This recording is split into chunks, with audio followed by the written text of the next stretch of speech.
ನೀವು ನೋಡ್ತಾ ಇದ್ದೀರಾ CBT ಕನ್ನಡ ಟಿವಿ. ಮಂಡ್ಯದ ಕಾಂಗ್ರೆಸ್ ಕಚೇರಿಯಲ್ಲಿ ಮಂಡ್ಯ ಜಿಲ್ಲಾ ಕಾಂಗ್ರೆಸ್ ಸಮಿತಿ ವತಿಯಿಂದ ಮಾಜಿ ಪ್ರಧಾನಿ ಮನಮೋಹನ್ ಸಿಂಗ್ ರವರ ಶ್ರದ್ಧಾಂಜಲಿ ಜರುಗಿತು. ಮನಮೋಹನ್ ಸಿಂಗ್ ರವರ ಭಾವಚಿತ್ರಕ್ಕೆ ಪುಷ್ಪಾರ್ಚನೆ ಸಲ್ಲಿಸಿ ಮೌನಾಚರಣೆ ಮಾಡುವ ಮೂಲಕ ಶ್ರದ್ಧಾಂಜಲಿ ಸಲ್ಲಿಸಿದರು.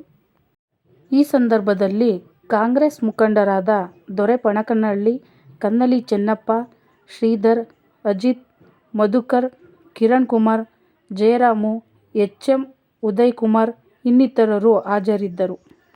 ಮುನ್ನಡೆಸ್ಕೊಂಡು ಹೋಗ್ತಾ ಇದ್ದರು. ಜೊತೆಗೆ ಬಹಳ ಸರಳತೆಯಿಂದ ಕೂಡಿದಂಥ ಸಜ್ಜನ ವ್ಯಕ್ತಿಯಾಗಿದ್ದರು ಮನಮೋಹನ್ ಸಿಂಗ್ ಅವರು. ಅವರ ಈ ಒಂದು ನಿಧನ ನಮ್ಮೆಲ್ಲರಿಗೂ ಕೂಡ ತುಂಬಲಾರದ ದುಃಖವನ್ನು ತಂದಿದೆ. ಭಗವಂತ ಅವರ ಆತ್ಮಕ್ಕೆ ಚಿರಶಾಂತಿಯನ್ನು ಕೊಡಲಿ ಅಂತ ನಾನು ಆ ದೇವರಲ್ಲಿ ಬೇಡ್ಕೊಳ್ತೇನೆ.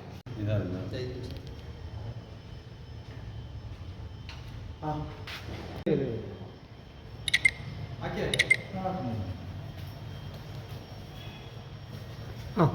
ಹೇಳಿ ನೋಡಿ.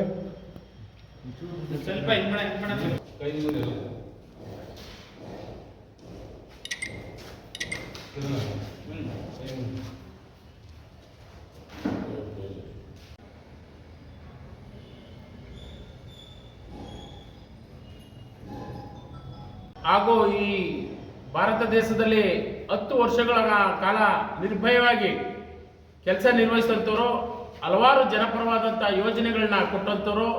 ಅವತ್ತು ಅವರು ಪ್ರಧಾನಮಂತ್ರಿ ಆಗೋಕ್ಕೂ ಮೊದಲು ಭಾರತದಲ್ಲಿ ಸಾಕಷ್ಟು ಆರ್ಥಿಕ ಸಮಸ್ಯೆ ತಲೆದೂಗ್ತಿತ್ತು.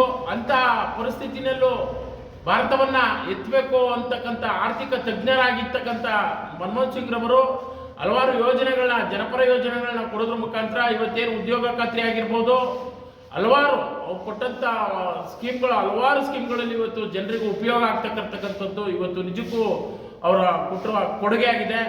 ಅದಲ್ಲದೆ ರೈತರಿಗೆ 60,000 ಕೋಟಿಗೂ ಅಧಿಕವಾದಂಥ ಸಾಲವನ್ನು ಅವತ್ತಿನ ಪರಿಸ್ಥಿತಿನಲ್ಲೂ ನಿಭಾಯಿಸಿದಂಥ ಕೀರ್ತಿ ಡಾಕ್ಟರ್ ಮನಮೋಹನ್ ಸಿಂಗ್ ರವರಿಗೆ ಸಲ್ಲುತ್ತೆ.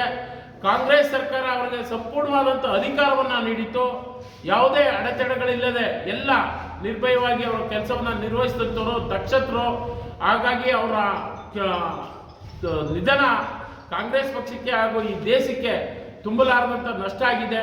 ಹಾಗಾಗಿ ಅವರ ಕುಟುಂಬಕ್ಕೆ ಏನವರ ಕುಟುಂಬದವರು ನೋವಲ್ಲಿರ್ತಕ್ಕಂಥವ್ರಿಗೆ ಆ ಭಗವಂತ ಎಲ್ಲ ರೀತಿಯ ಸಕಲ ಧೈರ್ಯವನ್ನು ತುಂಬುವಂಥ ಕೆಲಸವನ್ನು ಮಾಡಬೇಕು.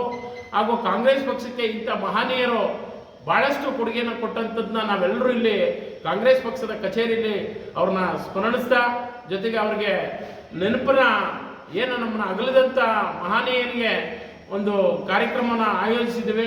ಅದಕ್ಕೆ ದಯಮಾಡಿ ಎಲ್ಲ ಕಾಂಗ್ರೆಸ್ ಪಕ್ಷದ ಕಾರ್ಯಕರ್ತರು ಅಲ್ಲಲ್ಲೇ ಈ ಮನಮೋಹನ್ ಸಿಂಗ್ ರವರ ಸ್ಮರಣೆಯನ್ನು ಮಾಡಬೇಕು ಅಂತ ಈ ಮೂಲಕ ಕೇಳ್ಕೊತಾ ಶಾಂತಿ